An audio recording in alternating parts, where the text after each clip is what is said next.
السلام عليكم ورحمة الله وبركاته.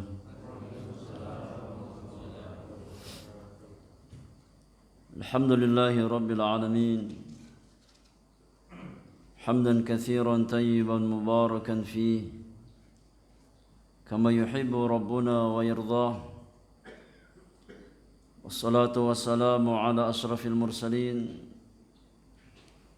المبعوث رحمة للعالمين نبينا محمد وآله وصحبه أجمعين ومن تبعهم بإحسان إلى يوم الدين وسلم تسليما كثيرا. أما بعد، فإن أصدق الحديث كلام الله، وإن خير الهدي هدي محمد صلى الله عليه وسلم، وشر الأمور محدثاتها، وكل محدثة بدعة، وكل بدعة ضلالة، وكل ضلالة في النار. ثم أما بعد، إخواني في الله وأخواتي في الدين، rahimani wa rahimakumullahu ajma'in. Yang pertama, kita mengawali majlis kita di pagi hari ini dengan bersyukur kepada Allah Subhanahu wa taala atas semua limpahan karunia dan kenikmatan yang Allah berikan kepada kita semuanya, secara khusus nikmat hidayah, nikmat iman dan nikmat Islam, nikmat tauhid dan juga sunnah Rasulullah sallallahu alaihi wasallam yang Allah berikan kepada kita semuanya, dan juga nikmat-nikmat yang lain berupa kenikmatan-kenikmatan duniawiyah. Dan kita mohon kepada Allah Subhanahu wa taala agar senantiasa Allah jaga di atas kebaikan, di atas ilmu yang bermanfaat dan amal saleh, dan Allah Subhanahu wa taala memberikan kita taufik untuk bisa mendapatkan husnul khatimah di akhir kehidupan kita di dunia yang fana ini. Ikhwani wa akhwati fillah, rahimani wa rahimakumullahu ajma'in. Mari kita lanjutkan pelajaran kita di dalam mengkaji risalah Mukhtasar Kitab al-Ilmi atau Intisari Kitab al-Ilmu. Risalah sederhana yang saya ringkas dari Kitabul Ilmi, buah karya Fadilatul Syekh Al-Allamah Muhammad Ibn Salih Al-Utsaimin rahmatullahi ta'ala alaihi rahmatan wasi'atan. Kita masih membahas pasal yang pertama dari bab yang kedua tentang adabu talibil ilmi, adab-adab seorang penuntut ilmu.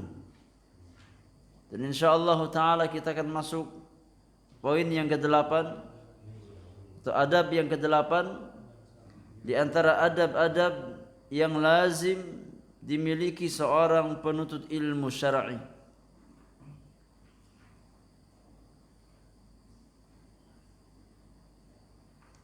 Baik, tafadhal. Siapa yang baca poin yang ke-8?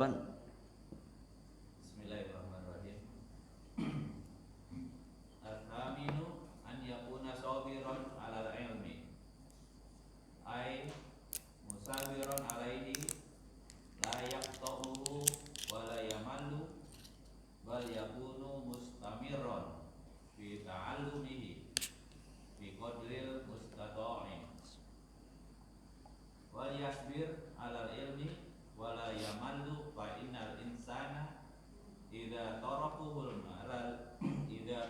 ja'ahul malalun istahsara wa tarak. Walakin idza kana musabiran 'alal ilmi fa innahu yanalu ajral sabirin. Yanalu ajral sabirina min wajhi. Wa takunu lahul akibatu min wajhi akhar. Istami ila qaulillahi azza wa jalla mukhatiban nabiyuhu tilka min amba'il ghaibi nuhiha ilaik ma kunta ta'lamuha anta wa la qaumuka min qabli hada fasbir innal aqibata lil muttaqin. Surat Hud ayat 49. Taib, nah. Jazakallahu khairan wa barakallahu fika. Ikhwani wa akhwati fillah, rahimakumullahu ajma'in. Al-thamin, adab yang ke-8 di antara adab-adab yang semestinya dimiliki seorang talibul ilmi adalah an yakuna sabiran 'alal ilmi. Hendaknya seorang talibul ilmi bersabar di atas jalan ilmu. Bersabar di atas jalan ilmu. Apa maknanya? Kata penulis, ay muthabiran alaihi, yakni hendaknya seorang talibul ilmi itu memiliki sifat ulet atau tekun, ya. Hendaknya kita tekun di dalam menuntut ilmu. La yaqta'uhu wa la yamallu. Jangan sampai kita terputus dari jalan ilmu dan jangan sampai kita merasa bosan untuk datang ke majelis-majelis ilmu. Bal yakunu mustamirran fi ta'allumihi biqadril mustata'. Ya, hendaknya seorang talibul ilmi itu mustamir. Ini continue. Hendaknya kita istiqamah dalam menuntut ilmu sesuai dengan kadar kesanggupan yang kita miliki, sesuai dengan kadar istita'ah yang bisa kita usahakan. Wal yasbir 'alal ilmi, dan hendaknya dia bersabar di atas jalan ilmu tersebut. Wala yamallu, jangan merasa jemu, jangan merasa bosan. Fa innal insana, karena sesungguhnya seorang insan, seorang hamba, idza taraqahul malalu, kalau sampai dia dihinggapi rasa bosan, malal artinya bosan. Ya, kalau seandainya seseorang itu dihinggapi oleh rasa bosan, maka istahsara, otomatis semangatnya melemah. Ya, himmahnya turun. Kalau sampai kita kalah dengan rasa bosan kita, otomatis semangat kita untuk berjalan ke majelis-majelis ilmu akan menurun. Wa taraka, dan akhirnya kita akan meninggalkan majelis ilmu tersebut. Na'udzubillahi min dzalik. Ya. Walakin, akan tetapi, idza kana muthabiran 'alal ilmi, akan tetapi apabila seseorang itu dia muthabir, yakni tekun di atas jalan ilmu, fa innahu yanalu ajras sabirina min wajhin. Orang yang tekun di atas jalan ilmu, maka dari satu sisi dia akan mendapatkan pahala orang-orang yang bersabar. Kalau kita menyabarkan diri kita untuk senantiasa istiqamah di atas jalan ilmu, ya, dalam kondisi apapun, kita berusaha memaksa jiwa-jiwa kita untuk terus istiqamah di atas jalan ilmu, kita berusaha menyabarkan diri kita di atas jalan ilmu, maka yang pertama keutamaannya, dia akan mendapatkan pahala orang-orang yang bersabar. Ya, dan tidak ada pahala yang lebih besar yang Allah berikan kepada seorang hamba melainkan pahala di atas kesabaran dalam kebaikan. Ya, kenapa jamaah? Karena Allah Subhanahu wa taala tidak membatasi pahala orang bersabar itu. Ya. Pahala sabar itu Allah berikan dengan tanpa takaran. Ya, dengan tanpa batasan. Beda dengan ibadah-ibadah yang lain seperti salat, seperti puasa, seperti yakni sedekah ataupun yang lainnya, maka ada batasannya pahala tersebut. Namun pahala kesabaran Allah berikan kepada seorang hamba dengan tanpa batasan. Allah Subhanahu wa taala berfirman, "Innama yuwaffas sabiruna ajrahum bighairi hisabin." Innama yuwaffas sabiruna. Sesungguhnya orang-orang yang bersabar. Sabar dalam masalah apa? Sabar dalam 3 perkara. Karena kesabaran, ya, itu ada dalam 3 perkara. Dan pahala orang yang bersabar Allah balas dengan tanpa batasan, dengan tanpa hisab. Ya. Sabar yang pertama adalah as-sabru ala ta'atillah. Bersabar di atas ketaatan kepada Allah Subhanahu wa taala. Bersabar dalam menjalankan perintah Allah Subhanahu wa taala. Ya. Untuk mampu mengerjakan amal kebaikan, seorang hamba butuh kesabaran. Untuk mampu istiqamah di atas jalan kebaikan, seorang hamba butuh kesabaran. Ya. Jadi sabar yang pertama adalah as-sabru ala ta'atillah. Bersabar di atas ketaatan kepada Allah Subhanahu wa taala. Jamaah yang Allah muliakan, untuk bisa bangun pagi, untuk bisa bangun sebelum subuh, ya, bisa mengerjakan sholat subuh, datang ke masjid berjamaah, butuh sabar apa tidak? Butuh sabar, jamaah yang Allah muliakan. Kalau kita nggak punya kesabaran, maka badan kita pengennya apa? Pengennya lanjut, ya, dengar azan pengennya apa? Tanggung, baru azan, ya, masih ada jeda setengah jam nih. Al-Qomro lama biasanya qomatnya setengah jam, lumayan buat nambah energi. Iya, kedengar qomat, ya, aduh, rakaat pertama biasanya imam baca panjang-panjang di sini. Tanggung, ya, nanti aja pas mau ruku, akhirnya apa? Bablas. Ya, jadi kalau kita nggak punya kesabaran, maka sulit bagi kita untuk menggerakkan kaki kita di atas amal kebaikan, untuk istiqamah di atas jalan ilmu. Butuh sabar apa tidak jamaah? Butuh sabar, ya, butuh kesabaran. Untuk istiqamah di atas jalan ilmu itu butuh sabar, ya, sabar untuk fokus dalam menyimak kajian, ya, sabar untuk mencatat faidah-faidah ilmu, ya, sabar ini untuk bisa menegakkan fisik kita dalam menuntut ilmu. Semuanya butuh kesabaran. Ya.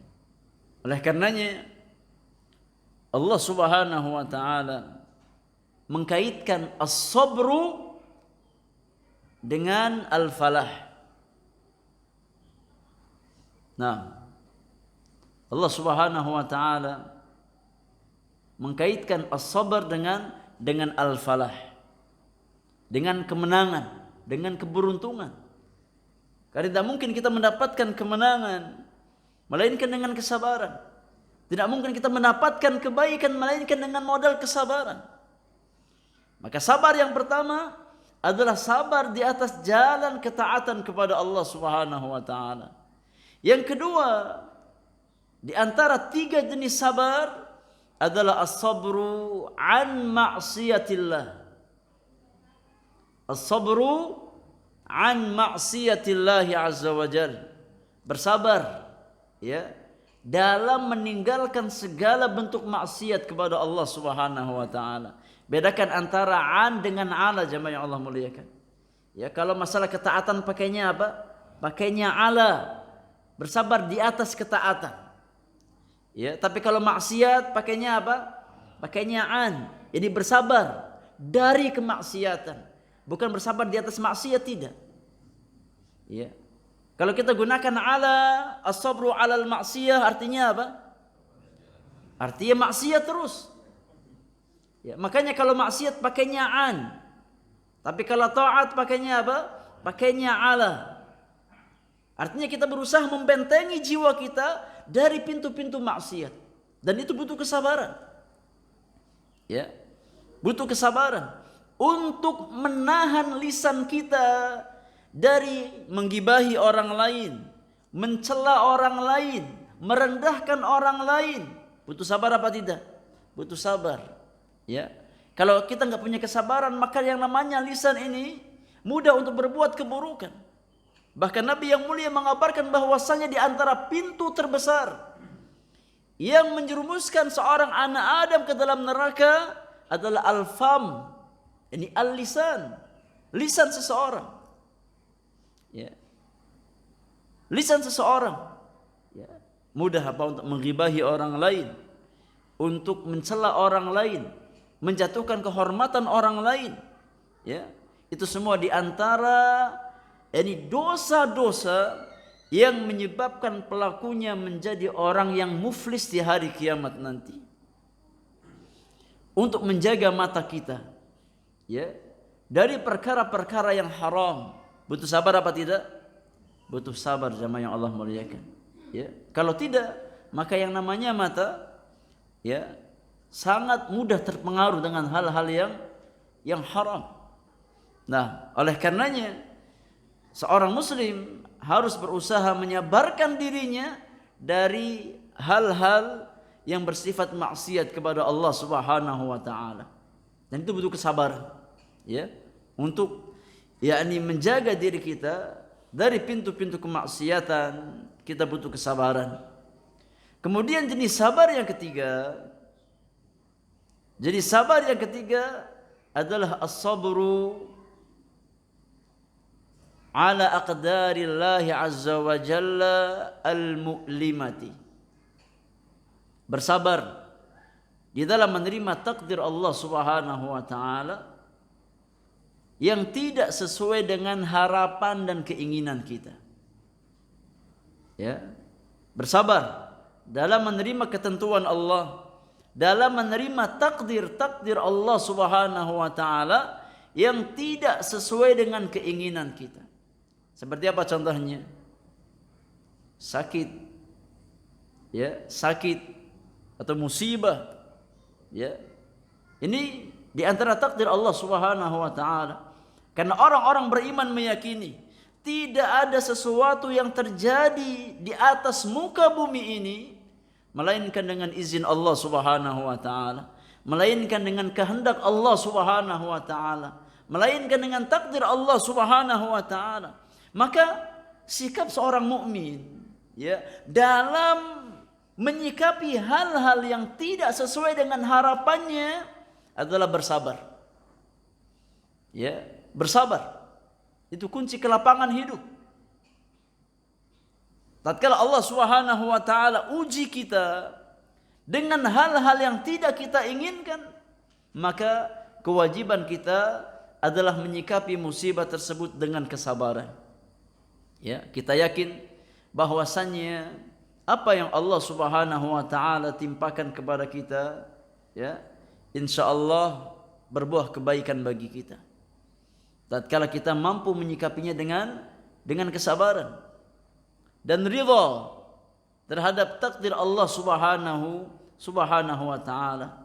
Karena Rasulullah sallallahu alaihi wasallam menggambarkan bahwasannya orang-orang beriman itu hidupnya senantiasa di atas kebaikan, baik di saat lapang ataupun di saat sempit.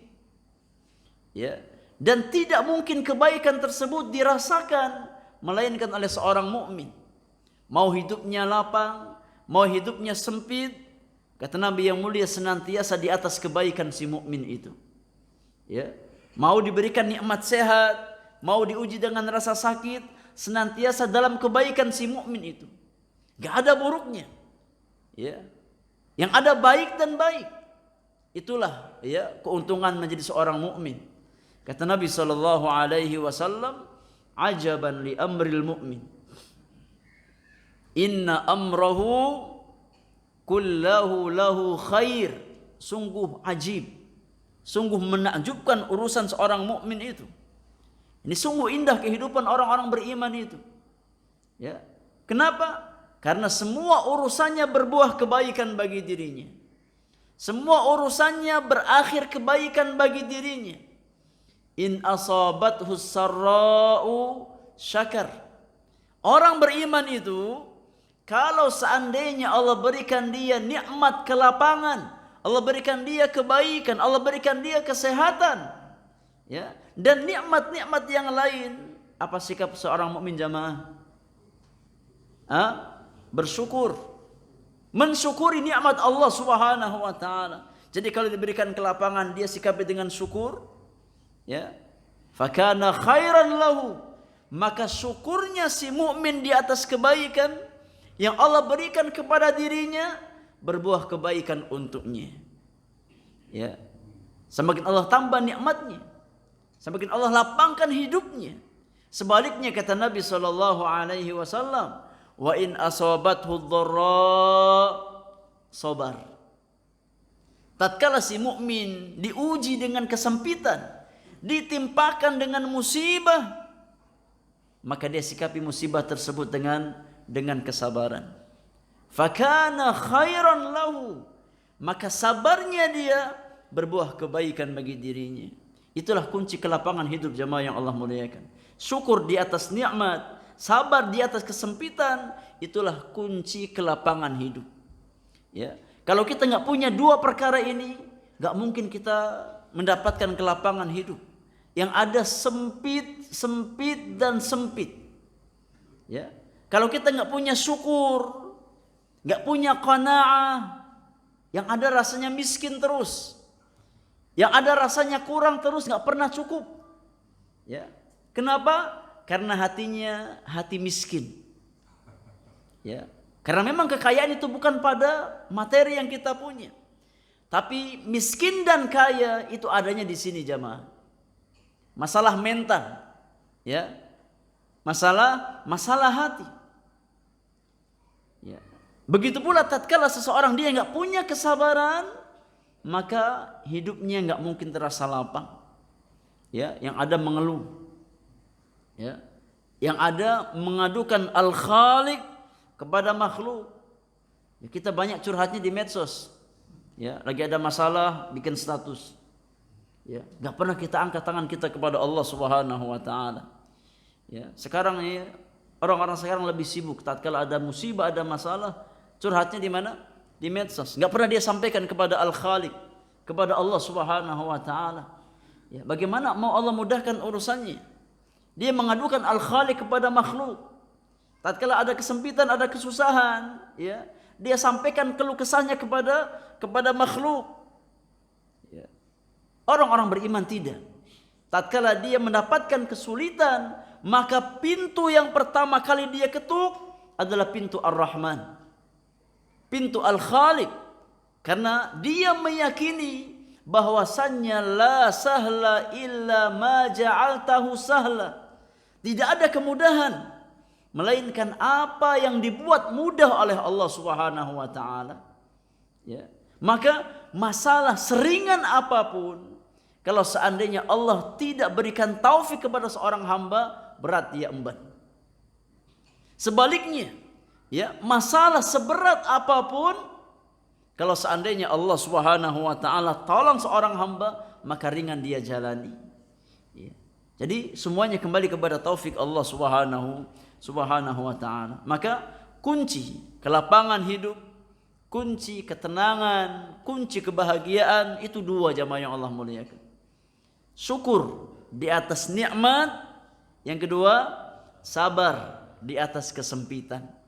Ya, insya Allah kalau kita punya dua perkara tersebut, maka semuanya berbuah kebaikan untuk diri-diri kita.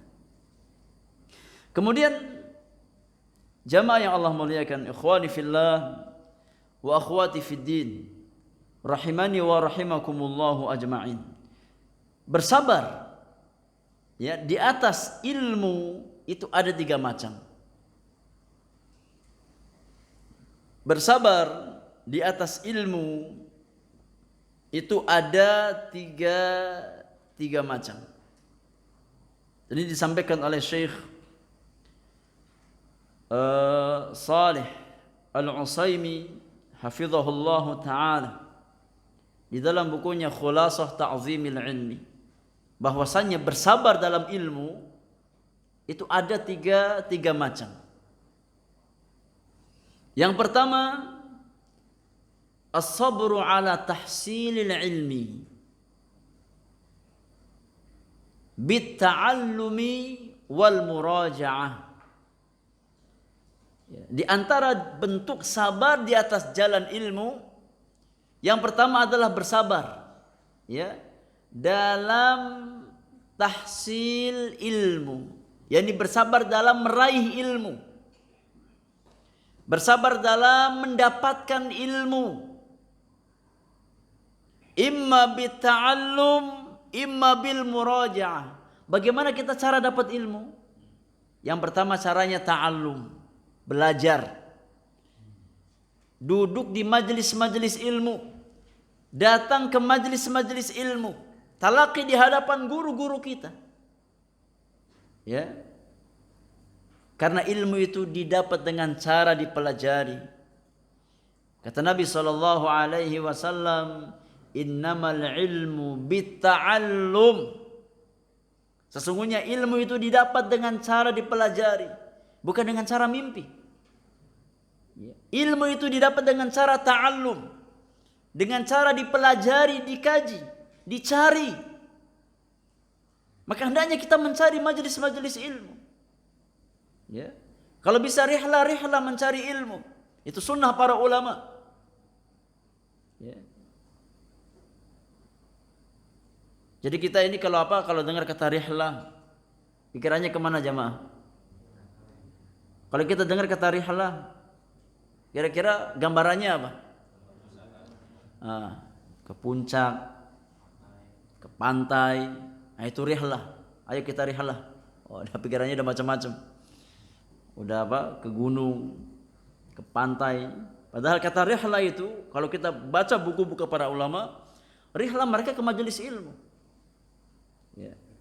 Rihlahnya ke taman-taman surga, bukan lagi taman-taman dunia. Ya.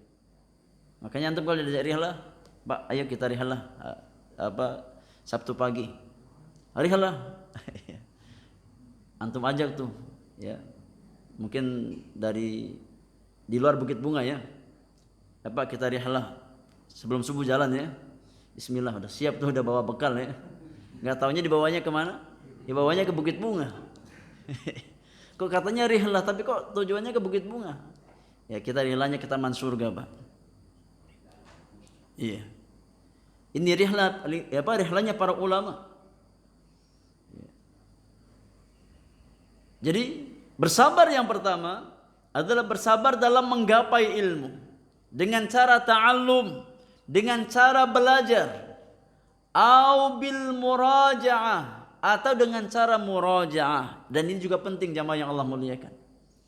Ya.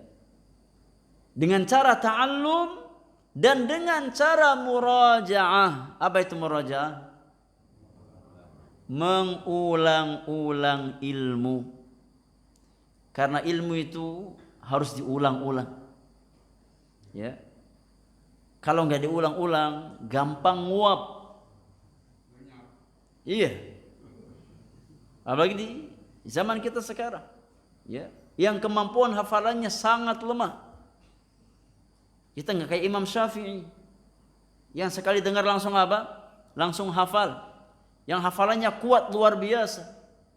Ya, kita ini terkadang banyak faktor, ya, banyak faktor utang, apalagi faktor tugas, ya, kerjaan, ya. Faktor membuat ilmu kita sulit masuk tapi gampang keluar. Iya. Tapi ini sebagian Kalau yang di sini insya Allah nggak ada faktor U. Iya. Buktinya apa? Karena yang paling semangat itu justru yang paling apa? Yang paling tua, yang paling semangat. Iya.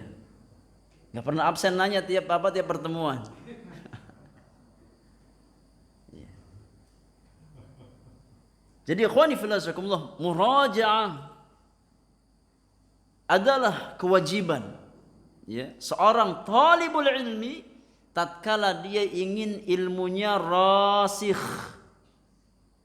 ilmunya kokoh, ilmunya kuat. Mau tidak mau kita wajib murajaah apa yang kita dapatkan di majelis-majelis ilmu. Ya, makanya penting adanya majelis mudzakarah, majelis murajaah. Penting. Dan kenapa ini banyak dilalaikan oleh penuntut ilmu? Terkadang kita hanya semangat ngaji, ya, tapi nggak ada semangat untuk mengulang apa yang kita kaji. Ya, makanya penting jamaah, ya. Kalau bisa antum bikin majelis untuk mengulang pelajaran, majelis murajaah. Sama antum. Ya, sesama antum. Jadi kalau bisa bikin grup-grup WhatsApp yang isinya untuk mengulang pelajaran. Ya, jangan sampai kita penuh dengan grup WhatsApp tapi nggak ada grup tentang murojaah. Ada grup RT, ada grup RW, ada grup goes, ada grup pingpong, ada grup bulu tangkis, tapi grup murojaah nggak ada. Ya. Padahal murojaah ini diantara hal terpenting dalam kehidupan seorang talibul ilmi. Ya. Karena ilmu itu sabit dengan murojaah. Ilmu itu kuat dengan diulang-ulang. Ya. Ilmu apapun, ya, akan kuat dengan dimurojaah dan dengan diulang. Makanya kalau bisa ada grup mudzakarah atau murajaah itu ahsan, ya. Ahsan. Kemudian sabar yang kedua, di antara jenis sabar di atas ilmu adalah as-sabru 'alal 'amali bil ilmi. Kalau yang pertama sabar 'ala tahsilil ilmi, yang kedua as-sabru 'alal 'amali bil ilmi. Bersabar dalam mengaplikasikan ilmu. Bersabar dalam mengamalkan ilmu. Ya, dan ini butuh kesabaran. Untuk mengaplikasikan ilmu-ilmu yang kita pelajari di majelis-majelis ilmu, butuh sabar jamaah yang Allah muliakan. Ya. Untuk mengamalkan ilmu yang kita miliki itu butuh sabar. Ya. Maka orang yang enggak punya kesabaran, ya, tidak mungkin dia akan mampu istiqamah di atas jalan ilmu. Oleh karenanya Syekhul Islam Ibn Taimiyah rahimahullahu taala, ya, memberikan catatan terhadap firman Allah Subhanahu wa taala dalam surat As-Sajdah. Ya, dalam surat As-Sajdah. Ayat berapa? Ayat 24. As-Sajdah ayat 24.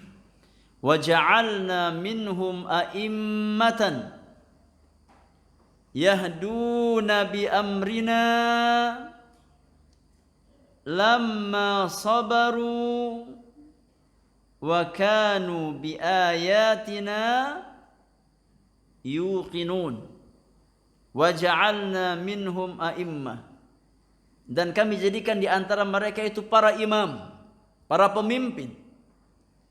Yahduna bi amrina, yang memberi petunjuk dengan perintah kami. Ya. Allah jadikan di antara sebagian hamba-hambanya para imam, para panutan, para pemimpin yang membimbing manusia kepada jalan Allah Subhanahu wa taala. Yang membimbing manusia kepada syariat Allah Subhanahu wa taala. Apa syaratnya jamaah? Syaratnya dua. Yang pertama kata Allah, lamma sabaru, tatkala mereka punya kesabaran. Ya. Untuk menjadi apa? Panutan, teladan dalam agama itu disyaratkan punya kesabaran. Itu syarat pertama.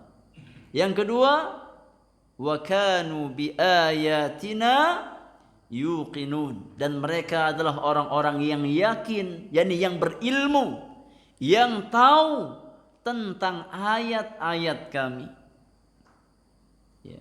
Kata Syekhul Islam Ibn Taimiyah rahimahullahu taala, bis-sabri wal yaqin tunalu al-imamatu fid din. Bis-sabri wal yaqini tunalul imamatu fid din. Dengan kesabaran dan dengan al-yaqin, yakni ilmu. Dengan sabar dan ilmu, maka akan didapatkan apa? Kepemimpinan dalam agama. Yakni seseorang akan menjadi pemimpin bagi orang lain dalam urusan agama Allah, akan menjadi contoh bagi orang lain dalam agama Allah Subhanahu wa taala, tatkala dia punya sabar dan punya apa? Punya ilmu. Ya. Kalau punya ilmu tapi nggak punya kesabaran, nggak mungkin jadi imam. Atau punya sabar tapi nggak punya ilmu, nggak mungkin jadi imam. Untuk menjadi imam dalam urusan agama, ya, maka seorang hamba disyaratkan punya dua hal. Yang pertama adalah as-sabru, kesabaran. Yang kedua adalah al-ilmu. Sabar dan ilmu. Karena memang jamaah yang Allah muliakan, kalau seandainya seseorang punya ilmu tapi nggak punya kesabaran, tidak mungkin dia mampu istiqamah di atas jalan kebaikan. Contoh, ya, contoh. Sebagian kaum muslimin atau sebagian saudara kita, ya, yang sholatnya bolong-bolong, atau mungkin nggak sholat sama sekali, na'udzubillah. Ya, sebagian saudara kita yang sholatnya masih belang bentong, ya, ataupun nggak sholat sama sekali. Kalau seandainya kita tanya tentang hukum sholat 5 waktu, hukum sholat 5 waktu, kalau kita tanya ya kepada saudara kita yang nggak sholat, ya, kira-kira mereka tahu nggak hukum sholat 5 waktu? Tahu apa tidak? Tahu. Artinya ilmu punya apa tidak? Ilmu punya. Ya. Namun kenapa dia nggak mau sholat? Padahal dia tahu sholat itu wajib. Kenapa? Kenapa? Karena nggak punya kesabaran. Kalah sama hawa nafsunya, kalah dengan kemalasannya, kalah dengan dunianya. Ya, maka ilmu itu harus dibarengi dengan kesabaran agar menjadi ilmu yang bermanfaat. Ya. Kalau seandainya ilmu hanya sebatas ilmu yang dia tahu tapi tidak ditopang dengan kesabaran, maka ilmunya hanya sebatas wawasan ataupun teori yang dia kuasai. Ya. Jadi harus ada ilmu dan harus ada kesabaran.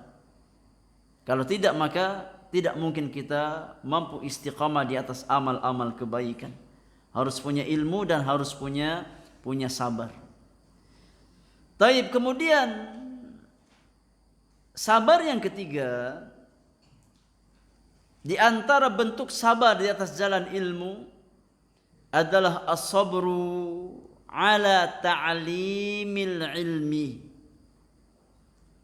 As-sabru ala ta'limil ilmi. Bersabar dalam mengajarkan ilmu. Bersabar dalam mengajarkan ilmu. Ini kepada pihak lain, kepada orang lain. Bersabar dalam menyampaikan ilmu yang kita miliki. Karena sekali lagi jamaah yang Allah muliakan, sering kita bahas di sini, bahwasanya karakter seorang mukmin bukanlah seorang yang ananiyun atau egois, yang penting ana, yang penting saya, tidak. Tapi karakter orang-orang beriman adalah bagaimana dia berusaha untuk mendapatkan kebaikan dan dia berusaha memberikan kebaikan tersebut kepada orang lain. Ya, kita nggak hanya berusaha untuk baik sendiri, tidak. Makanya ada dakwah ilallah azza wa jalla, ada ta'lim. Karena memang jiwa-jiwa mukmin itu dididik oleh Allah dan Rasulnya sallallahu alaihi wasallam untuk menjadi orang yang peduli dengan orang lain. Ya, enggak cuma hanya kepada dirinya sendiri. Ya. Jiwa-jiwa mukmin ditarbiyah oleh Allah dan Rasulnya sallallahu alaihi wasallam untuk menjadi pribadi yang bermanfaat bagi pihak lain, bagi orang lain. Ya, Rasulullah sallallahu alaihi wasallam bersabda, "La yu'minu ahadukum hatta yuhibba li akhihi ma yuhibbu li nafsihi." Tidak beriman salah seorang di antara kalian. Ini enggak sempurna imannya. Tidak sempurna iman salah seorang di antara kalian sampai kapan? Sampai dia mencintai kebaikan untuk saudaranya sebagaimana dia cinta kebaikan untuk dirinya sendiri. Ya, tatkala kita cinta kepada ilmu, maka bagikan ilmu tersebut kepada saudara kita. Ya, karena itu karakter orang-orang beriman. Dia mencintai kebaikan yang ada pada saudaranya, bukan sebaliknya. Ya, bukan malah kita nggak senang tatkala saudara kita semangat menuntut ilmu, rajin bertanya, kita malah nggak senang. Ya, ini orang Ini orang banyak nanya. Ini orang ria. Orang caper, cari perhatian ustadznya. Ini jiwa-jiwa yang kerdil seperti itu. Ya, bukannya malah senang dengan kebaikan saudaranya, malah nggak senang. Itu jiwa yang berpenyakit hatinya, penyakit hasad, na'udzubillahi min dzalik. Ya, maka di antara bentuk sabar dalam ilmu adalah sabar dalam mengajarkan ilmu kepada orang lain. Karena memang yang namanya ta'lim itu butuh kesabaran. Ya. Sebagaimana talibul ilmi butuh sabar untuk istiqomah di atas jalan ilmu, maka seorang mu'alim juga sama. Ya. Dituntut untuk sabar agar istiqamah di atas jalan ilmu. Ya. Kalau seandainya talibnya semangat, tapi mu'alimnya nggak semangat, ya nggak ketemu jamaah, nggak akan istiqamah majelis itu. Atau sebaliknya, mu'alimnya yang semangat, tapi talibnya yang nggak semangat, ya kosong majelisnya. Ya. Terkadang sebagian majelis ilmu itu kayak privat. Ya. Meskipun sekali lagi itu bukan parameter sukses dan tidaknya sebuah majelis ilmu. Ya. Karena sebagian ulama itu tetap istiqomah mengajar di majelis ilmu meskipun yang datang cuma 1-2 orang. Ya. Tetap dia ta'lim. Bahkan sebagian ulama itu tetap ngisi meskipun enggak ada jamaahnya. Ya, mimbab murojaah, ya, untuk dirinya sendiri paling tidak. Lihat bagaimana keikhlasan jamaah yang Allah muliakan. Dan terkadang sebagian orang itu merasa berat kalau jamaahnya sedikit. Ya, kalau banyak senang. Ya, kalau sedikit nggak semangat ngajarnya. Nah, ini masalah hati, masalah keikhlasan.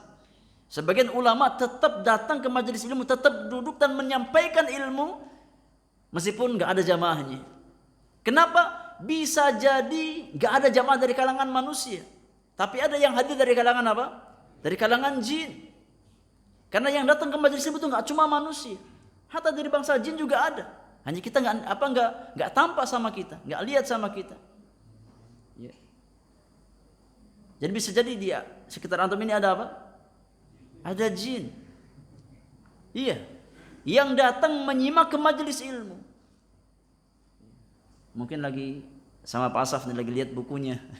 Pak Asaf nggak tahu aja kita. Jadi sebagian ulama Mereka tetap istiqomah ngajar, ya, menyampaikan ilmu meskipun nggak ada jamaahnya. Karena bisa jadi ada jamaah dari bangsa yang lain, dari bangsa jin, ya. Dan kalaupun nggak ada sama sekali, maka nggak ada ruginya dia baca ilmu, dia bahas ilmu, paling tidak untuk dirinya sendiri, ya, nggak ada ruginya. Dan tetap dicatat kebaikan di sisi Allah Subhanahu wa taala, ya, tetap dicatat pahala di sisi Allah Subhanahu wa taala. Itu himmah para ulama, ya, dalam menuntut ilmu dan dalam menyampaikan ilmu. Iya. Harus sabar. Jadi kalau nggak sabar, yang ada apa? Jengkel. Apalagi muridnya, ya, muridnya yang terkadang banyak yang nggak beradab. Iya. Maka butuh kesabaran. Butuh kesabaran. Karena murid itu macam-macam wataknya. Ya. Ada yang tanya sudah dijawab masih ngeyel. Iya. Ada yang nanya tapi niatnya buat ngetes ustadznya. Nah, macam-macam murid itu karakternya. Ya, macam-macam. Maka butuh kesabaran untuk mengajarkan ilmu kepada kaum muslimin.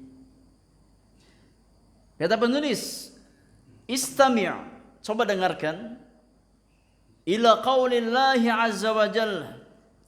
Ya, coba kita simak firman Allah Subhanahu wa taala, mukhatiban nabiyahu sallallahu alaihi wasallam, tatkala Allah berbicara kepada nabinya sallallahu alaihi wasallam.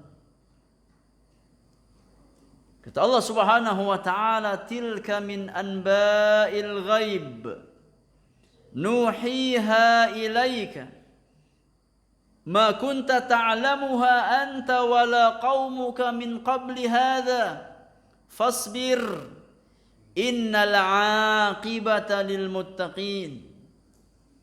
Kata Allah Subhanahu wa taala, itulah sebagian dari berita-berita gaib yang kami wahyukan kepadamu wahai Muhammad. Apa maksudnya jemaah? Itulah sebagian dari berita-berita gaib yang kami wahyukan kepada engkau wahai Muhammad. Tidak pernah engkau mengetahuinya dan tidak pula kaummu sebelum ini. Maka bersabarlah, sungguh kesudahan yang baik adalah bagi orang yang bertakwa kepada Allah Subhanahu wa taala. Apa makna berita gaib di sini? Apa makna berita gaib di sini?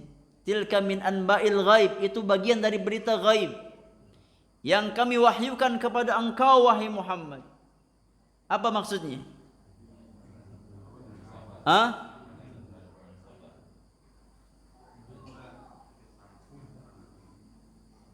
Apa maksudnya apa?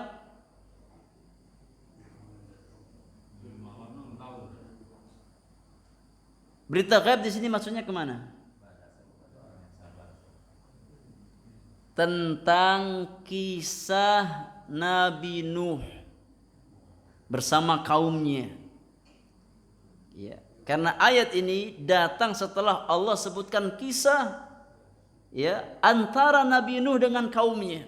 Bagaimana ngeyelnya mereka, didakwahkan 950 tahun Nabi Nuh dakwahkan. Ya, tapi enggak ada yang beriman kecuali hanya segelintir orang saja. Ya, sampai akhirnya Allah datangkan tufan, ini banjir bandang yang menenggelamkan semuanya kecuali orang-orang yang beriman kepada Allah Subhanahu wa taala. Ya. Allah sebutkan bahwasanya kisah tersebut bagian dari kabar gaib. Kenapa? Karena Nabi nggak tahu kejadiannya. Ya. Kalau seandainya tidak Allah kabarkan dengan wahyu Allah, maka Nabi nggak tahu. Ya. Begitu pula orang-orang kufar Quraisy, mereka nggak tahu tentang kabar tersebut. Ya. Bagaimana kesudahan orang-orang yang durhaka kepada Allah dan Rasulnya sallallahu alaihi wasallam, dan kesudahan yang baik bagi orang-orang bertakwa kepada Allah Subhanahu wa taala. Itu bagian dari kabar gaib. Ya. Yang Nabi nggak tahu sebelumnya. Kalau Nabi nggak dapat wahyu, nggak mungkin bisa sampaikan hal semacam itu. Dari mana Nabi tahu? Ya. Begitu pula orang-orang kufar Quraisy, mereka nggak tahu kisah tersebut kalau tidak datang dalam Al-Qur'anul Karim. Maka fasbir, bersabarlah engkau wahai Muhammad, bersabar dalam mendakwahkan Islam, bersabar dalam ini menerima ujian dari orang-orang kufar Quraisy, celaan mereka, cemoohan mereka dan yang lainnya, bersabar. Innal aqibata lil muttaqin, sesungguhnya akhir yang baik ya hanya Allah berikan kepada orang-orang yang bertakwa kepada Allah Subhanahu wa taala. Maka sabar, jamaah yang Allah muliakan, adalah di antara karakter yang melekat dalam diri orang yang bertakwa kepada Allah Subhanahu wa taala. Insyaallah ini kita bawakan beberapa contoh ya, bagaimana kesabaran ulama dalam menuntut ilmu. Ya. Ini waktunya nggak cukup. Saya mau bacakan mungkin ini beberapa kisah sebenarnya tentang kesabaran para ulama untuk kita ambil ibrahnya, kita ambil faidahnya. Ya, untuk kita bandingkan bagaimana semangat kita dengan semangat para ulama. Itu nggak ada seujung kukunya jamaah. Ya. Kalau kita bandingkan apa semangat kita, himmah kita dengan himmahnya para ulama, kita ini kerdil, kita ini kecil. Ya, kenapa kita merasa besar? Karena kita nggak pernah baca ya kisah orang-orang besar ya yang himmah mereka jauh di atas kita, yang kalau seandainya kita bandingkan semangat kita dengan semangat mereka, maka nggak ada apa-apanya kita ini ya. Kita ini bagikan katak dalam tempurung ya, rasanya apa? Besar, karena kita nggak belajar di luar ya. Nggak lihat bagaimana kisah para ulama, sabarnya mereka ya, bisa apa sampai jual atap demi bisa belajar, atap rumah dijual ya. Ada yang jual perabot rumah demi bisa belajar ya. Kita kadang-kadang gratis saja ke majelis ilmu berat iya. Ulama demi bisa belajar sampai jual atap rumahnya jamaah. Ada di antara antum yang kesini sampai jual atap rumah? Kan nggak ada. Baskom, ember itu dijual demi bisa apa? Ke majelis ilmu. Kan nggak ada gratis ke sini. Ya, kalaupun ya, pakai bensin berapa lah. Ya. Maka di antara hal terpenting yang mendongkrak semangat ya seorang talibul ilmi adalah membaca kisah-kisah para ulama. Ya, bagaimana semangat mereka dalam talabul ilmi. Ya, insyaallah kita bahas mungkin di pertemuan yang akan datang karena waktu sudah tidak memungkinkan ya. Insyaallah kita bahas di pertemuan yang akan datang. Tapi untuk materi kita rasa cukup ya sampai di sini. Kalau ada pertanyaan, kita beri kesempatan 1-2 pertanyaan sebelum kita tutup majelis kita di pagi hari ini. Semoga berfaedah untuk kita semuanya. Apa-apa yang hak semata-mata taufik dari Allah Subhanahu wa taala. Wallahu taala a'lam bis-shawab.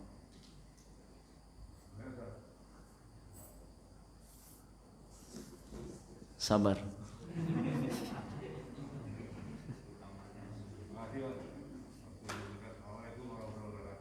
Waalaikumsalam warahmatullahi wabarakatuh. Kita dengar menuntut ilmu ini harus dengan kesabaran. Tapi dikit dari saya, bagaimana menuntut ilmu dengan penasaran? Iya. Menuntut ilmu ini dengan penasaran. Pokoknya lu orang yang penasaran. Sama nggak dengan kesabaran? Baik, barakallahu fiik. Tentu beda. Kesabaran dengan penasarannya beda. Dari katanya udah beda. Sabar dan penasaran. Ya. Kalau penasaran, ya orang kita bilang kepo ya. Ya, tahu kepo nggak Pak Rustam? Tahu bahasa kepo nggak? Kepo nggak tahu? Alhamdulillah. Masya Allah. Iya. Oh. Masya Allah. Berarti banyak kosakata sekarang yang antum nggak tahu ya? Iya. Nggak apa-apa. Iya. Nggak apa-apa. Bukan syarat masuk surga insya Allah. Aman insya Allah aman. Iya. penasaran ada dua hal. Ya. Kalau seandainya sifatnya baik maka baik. Ya. Kalau sifat penasaran tersebut membawa seseorang untuk belajar dalam kebaikan, maka insya Allah baik. Ya. Ada orang yang penasarannya tinggi, seperti anak-anak itu kan penasarannya tinggi, tahu ini pengen pengen coba, pengen ini. Ya, kalau seandainya jiwa penasaran tersebut dalam hal-hal kebaikan, maka insya Allah baik. Ya, tapi kalau penasarannya dalam hal-hal keburukan, maka sifatnya buruk juga. Ada orang yang yang penasaran sama urusan orang lain, pengen tahu urusan orang lain. Nah, ini buruk. Ya. Ini buruk. Tapi kalau penasarannya dalam masalah ilmu, pengen belajar ini, pengen belajar itu, maka insya Allah kebaikan. Ya. Kalau seandainya penasaran tersebut ditopang dengan kesabaran, maka insya Allah akan membuahkan kebaikan bagi dirinya. Ya. Jadi hukum asal penasaran itu ada dua. Kalau seandainya dalam perkara kebaikan, maka insya Allah khair, insya Allah baik. Ya. Kalau ditopang dengan kesabaran, maka akan membuahkan kebaikan yang besar bagi pemiliknya. Ya. Akan tetapi kalau seandainya penasaran tersebut dalam hal-hal yang sifatnya nggak bermanfaat, ya, atau dalam masalah keburukan, maka hendaknya kita jauhi penasaran yang semacam itu.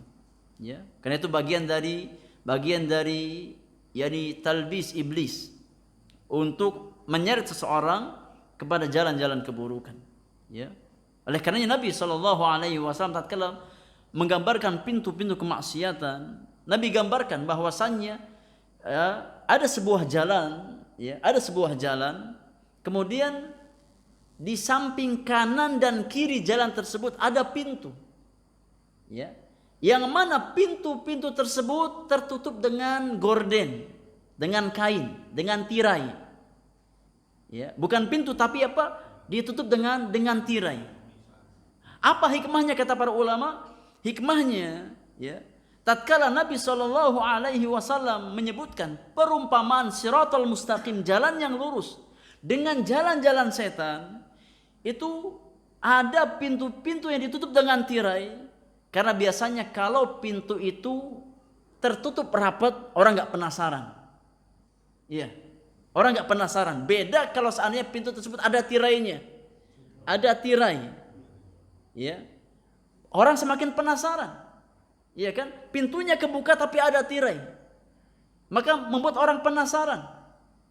Ya. Dan itu pintu kemaksiatan. Itu pintu kemaksiatan. Tapi kalau pintunya sudah tertutup, ya, maka kita nggak penasaran. Ya.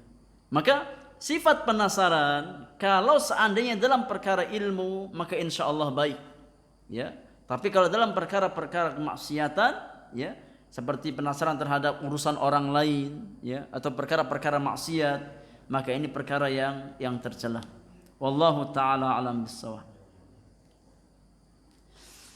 Taib, yang terakhir, Assalamualaikum warahmatullahi wabarakatuh. Waalaikumsalam warahmatullahi wabarakatuh. Semoga Allah menjaga Ustadz, keluarga, dan kita semua umat Islam. Amin ya rabbal alamin. Ustadz, bagaimana kiat-kiat menumbuhkan amalan hati? Ini butuh daurah jamaah. Butuh daurah ini, kiat-kiat menumbuhkan amalan hati. Ya, yang pertama, amalan hati itu banyak. Ya. Amalan hati itu banyak. Kita bahas sabar, itu bagian dari amalan hati. Ya, baru sebagian. Kita nggak selesai hari ini.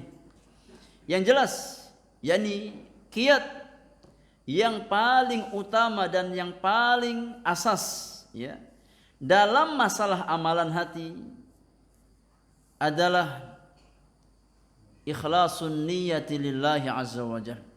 Lurusnya niat karena Allah Subhanahu wa taala. Ya, karena semua amalan seorang hamba, baik amalan hati ataupun amalan jawarih, itu tergantung niatnya. Ya. Niat itu pondasi amalan-amalan kita, baik amalan lahiriah ataupun amalan batin kita. Ya. Maka tatkala kita berharap dimudahkan oleh Allah Subhanahu wa taala di atas amal-amal kebaikan, yang paling utama untuk kita usahakan adalah bagaimana kita berusaha meluruskan niat-niat kita. Ya. Mengikhlaskan niat-niat kita semata-mata hanya karena Allah Subhanahu wa taala. Karena kebaikan amal seorang hamba itu dibangun di atas niat yang baik, niat yang ikhlas karena Allah Subhanahu wa taala. Selebihnya maka Allah Subhanahu wa taala akan bimbing kita di atas jalan-jalan kebaikan. Yang kedua, ya, hendaknya kita senantiasa isti'anah kepada Allah Subhanahu wa taala. Ya. Meminta pertolongan kepada Allah. Yang pertama, minta agar ditunjukkan kepada jalan hidayah. Yang kedua, minta agar dikokohkan di atas jalan hidayah. Ya. Ini dua hal yang hendaknya kita minta kepada Allah Subhanahu wa taala.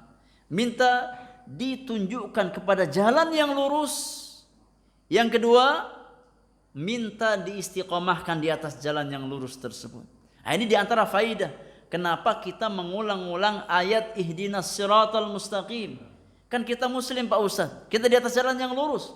Kenapa kita harus mengulang-ulang minta agar ditunjukkan jalan yang lurus? Kata para ulama, hidayah itu ada dua. Ya.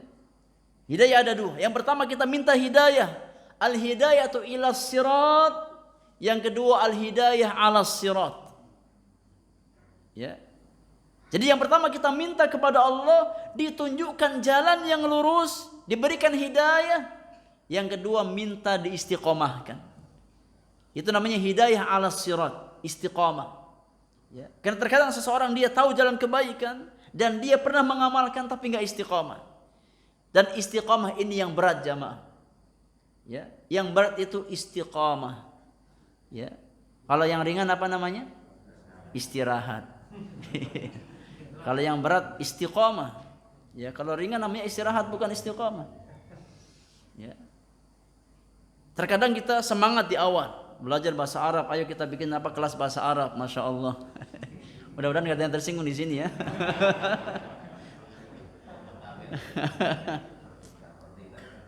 Iya, antum nggak usah baper lah, nggak usah baper. Biasa aja kita ngaji biasa, nggak usah baper ya. Terkadang kita semangat ya bikin kelas bahasa Arab, masya Allah. Ya, awal-awal ya baru berjalan 1 hari masjid penuh, ya 80 orang, 50 orang. Ya, semakin bertambah hari semakin maju. Ya, semakin maju jamaahnya. Ya, awalnya sampai pintu belakang, sampai tengah. Ya, akhirnya jadi privat. Ya, gurunya 1, muridnya 1. Iya. Jadi memang istiqomah itu berat jamaah yang Allah muliakan. Ya. Istiqomah itu sangat-sangat berat. Makanya Syekhul Islam Ibn Taimiyah pernah mengatakan khairul karamah al-istiqamah. Ya. Sebesar-besar karamah itu keistiqomahan di atas agama Allah Subhanahu wa taala. Jadi karamah itu apa? Ini bukan berarti bisa terbang, bisa jalan di atas air, ya dibacok enggak mempan. Itu bukan karamah. Ya. Yang namanya karamah itu apa? Istiqamah di atas ketaatan kepada Allah Subhanahu wa taala. Karena itu yang berat. Itu yang apa? Itu yang berat. Jadi minta ketetapan hati kepada Allah Subhanahu wa taala, isti'anah agar ditunjukkan jalan hidayah dan diberikan keistiqomahan di atas jalan-jalan kebaikan. Yang ketiga, bersemangat. Ya, untuk mencari kebaikan. Bersemangat untuk mencari kebaikan. Ya, enggak boleh lemah, enggak boleh malas. Ya. Enggak boleh malas. Wallahu alam. Ini yang bisa kita bahas sama yang Allah muliakan di kesempatan pagi hari ini. Semoga bermanfaat untuk kita semuanya. Apa-apa yang hak semata-mata taufik dari Allah Subhanahu wa taala. Yang salah dan kurang karena kesalahan, kekurangan ilmu saya miliki. Wassallallahu ala nabiyyina Muhammadin wa alihi wa sahbihi ajma'in. Wa akhiru da'wana alhamdulillahi rabbil alamin. Subhanakallahumma wa bihamdika asyhadu an la ilaha illa anta astaghfiruka wa atubu ilaik. Assalamualaikum warahmatullahi wabarakatuh.